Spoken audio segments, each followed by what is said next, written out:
Sziasztok! Fügeri Gábor vagyok, itt állunk most Mezőnyárádon, a Boldog Sándor István Katolikus Általános Iskola előtt, ahol én is tanítok. Az intézmény szeptembertől titeket is vár. Gyertek, nézzünk be!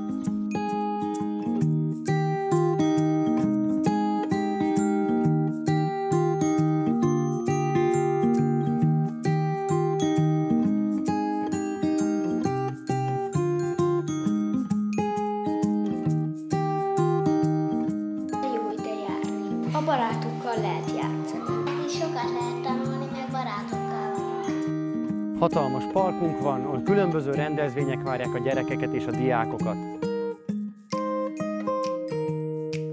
Rendelkezünk nagy focipályával.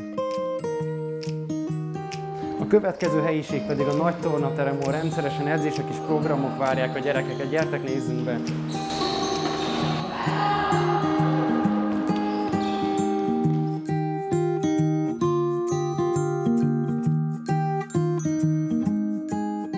Nekem nagyon tetszik az egész környezete. Jók az osztálytársaim, szeretem őket, meg a környezet miatt.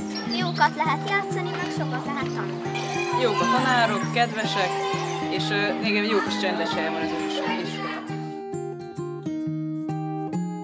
Az is nagyon fontos, hogy ne csak tanítsuk a gyerekeket, hanem neveljük is. Ne csak az iskolára, hanem a való életre.